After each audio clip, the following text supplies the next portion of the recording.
Bismillahirrahmanirrahim. Assalamualaikum warahmatullahi wabarakatuh. Alhamdulillahirrahmanirrahim. Hari ini kita bisa bersama-sama berkumpul dalam forum untuk bisa saling bersilaturahmi dan saling berbagi ilmu. Bapak Ibu sekalian, tidak lupa salam salawat kita sampaikan pada Nabi junjungan kita, Nabi Muhammad SAW, yang selalu kita nanti syafaatnya di yaumul akhir. Rabbi sholli sadri wa yassir li amri wa hlul lisani yafqahu qawli Rabbi zidni ilman warzuqni fahma. Bapak Ibu sekalian, semoga hari ini Bapak Ibu bersama anak-anak di rumah dengan keluarga selalu dalam keadaan sehat dan bahagia walaupun masa pandemi ini entah kapan akan berakhir. Bapak Ibu sekalian, hari ini saya akan diamanai oleh panitia untuk menyampaikan terkait dengan masalah bagaimana cara kita sebagai orang tua bisa membangun suasana yang tetap menyenangkan dalam mendampingi anak-anak kita saat belajar di masa pandemi ini. Kita siap untuk belajar bersama? Bismillah.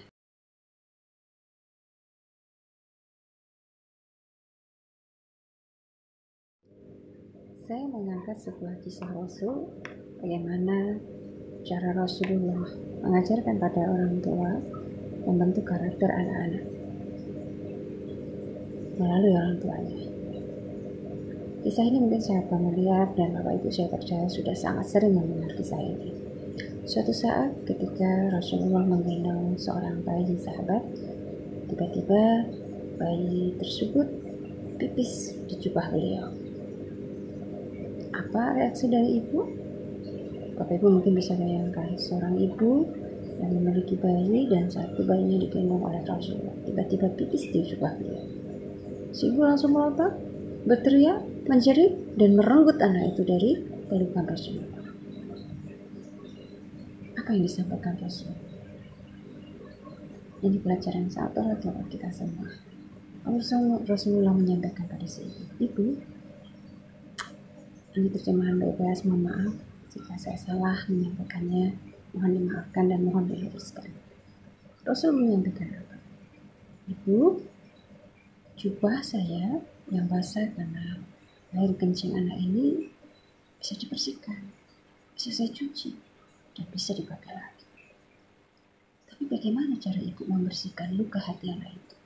Ketika anak itu harus melihat ibu yang melotot, ibu yang menjerit, ibu yang gemas dan marah, apalagi sampai merenggut dia dari saya. Bagaimana cara menghapus luka hati anak itu?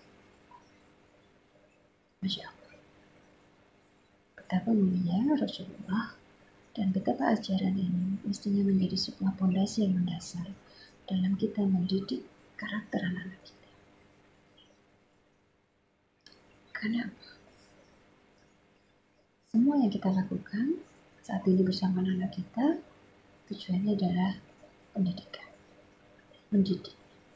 Apa hasil dari sebuah pendidikan? Tentunya sebuah karakter.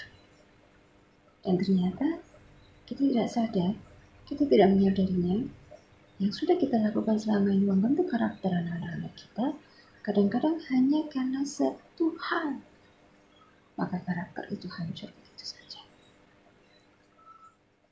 Kita ajarkan anak kita tersenyum, kita ajarkan anak kita tertawa, kita ajarkan anak kita bisa berkata-kata, kita ajarkan anak kita berlari, berjalan, sopan, santun. Anak kita mampu mematuhi apa yang diharapkan orang tuanya. Tapi hanya satu sikap saja, maka karakter anak kita semuanya hancur.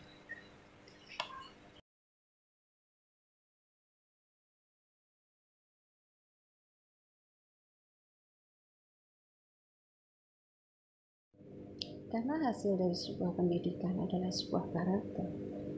Karakter adalah suatu perilaku, cara berpikir yang berulang-ulang dilakukan sehingga terbentuklah ciri khas pada seseorang. Ciri khas ini muncul dari apa yang bisa kita lihat dari cara dia berpikir, emosinya, kemandiriannya, bagaimana cara dia berhubungan sosial dengan orang lain, sampai dengan pada kecerdasan spiritual dan religius tentunya. Bagaimana cara kita mendidik anak-anak kita? di masa pandemi, di mana saat ini orang tua menjadi tumpuan anak-anak kita saat belajar, di mana saat yang lampau anak-anak kita sangat tergantung bagaimana belajar bersama dengan para pendidiknya. Saat ini mereka membantu menghadapi kita. Sudah saatnya kita berpikir ala Rasulullah, bagaimana mendidik anak kita tidak merusak karakter. Bagaimana kita mendidik anak kita justru menguatkan karakter.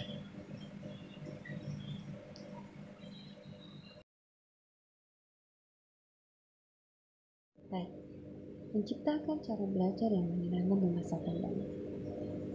Yang pertama, sesuaikan metodenya sesuai dengan perkembangan usia mereka. Anak usia dini, sekolah dasar, SMP, SMA, perguruan tinggi, pastinya tidak membutuhkan cara yang sama. Mereka berbeda-beda dalam cara berpikir, dalam berperilaku, dalam bersikap, sehingga kita sesuaikan dengan usia perkembangan.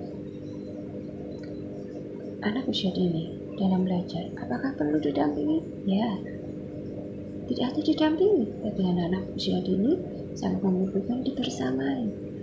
Saat dia belajar, saat dia mencoba menggambar, saat dia mencoba mengenal warna-warna, dibersamai oleh orang dewasa yang berada di dekat. Anak SD, haruskah dibersamai? Tidak terlalu. Perlukah didampingi? Ya. Nah, kebutuhan anak SD masih sangat tergantung pada orang dewasa yang ada di sekitarnya. Namun demikian, dia hanya butuh didampingi.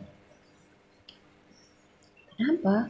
Beberapa hal yang ada di dalam media sosial saat anak-anak membuka media sosial, mestinya ini butuh sekali pendampingan yang bersifat pada teknologi yang ada di depan anak-anak kita. Mereka mampu membuka, mereka mampu mengeksplor semua menu yang ada di sana, tapi belum tentu mampu untuk memilih yang tepat untuk dia. Disinilah fungsi mendampingi.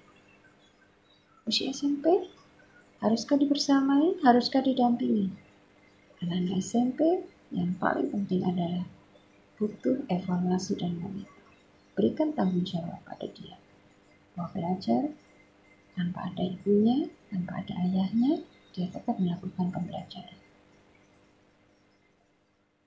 SMA, perguruan tinggi, pastinya berbeda-beda.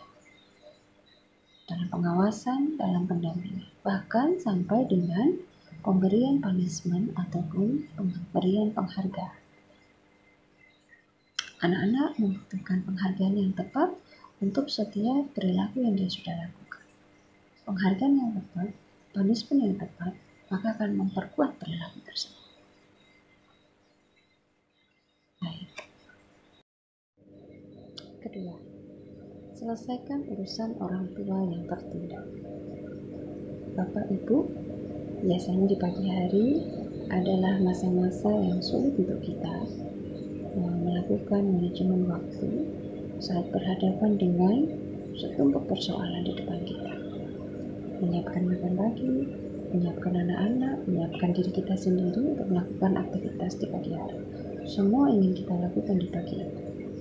Dan mulailah tampak kegaduhan di pagi hari.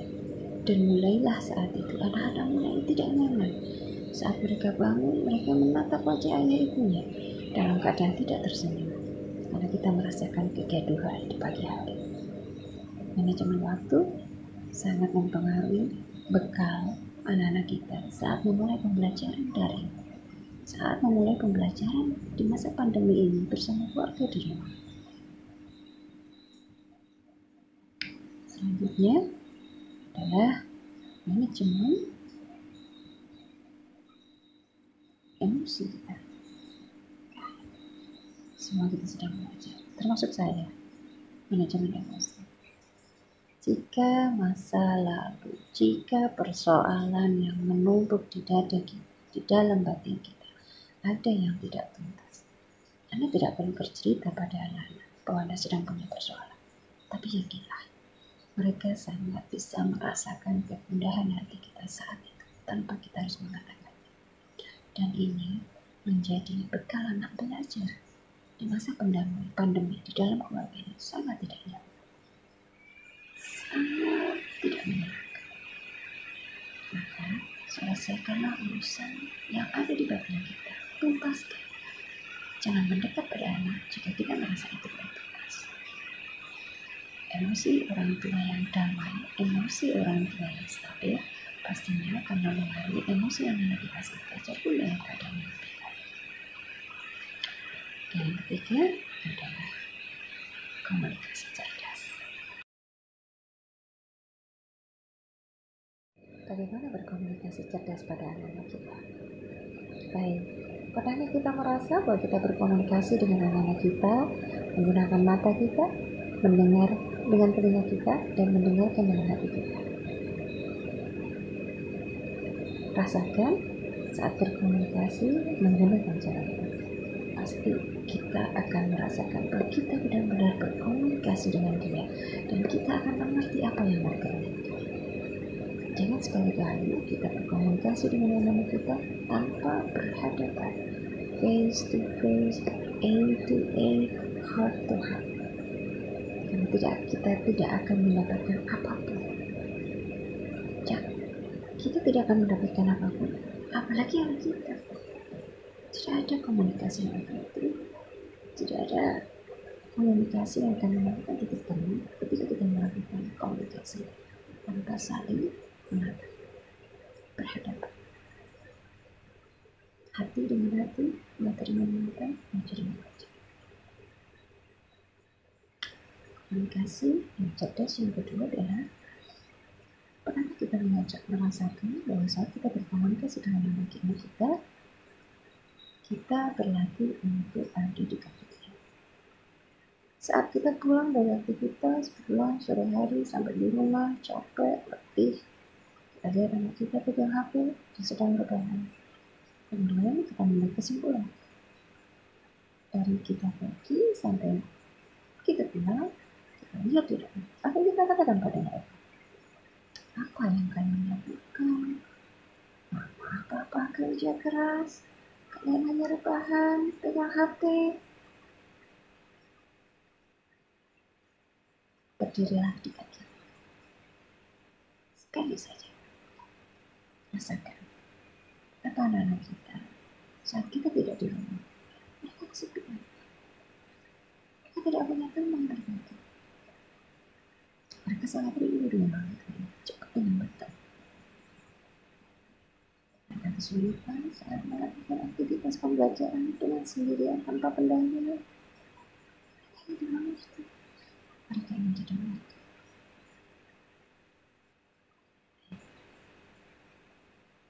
Komunikasi cerdas yang ketiga.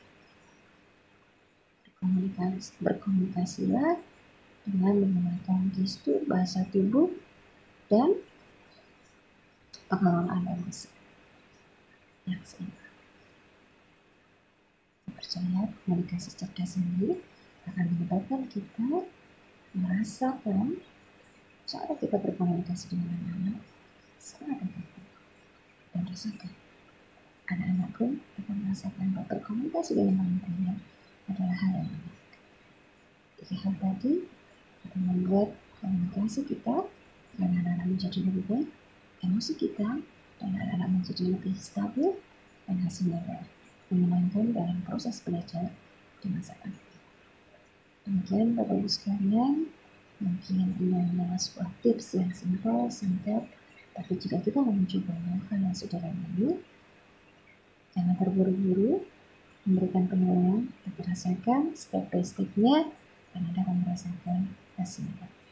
Terima kasih, selamat mencoba, tetap semangat menjadi orang tua yang terbaik untuk anak kita. Barakallahu fiikum. Assalamualaikum warahmatullahi wabarakatuh.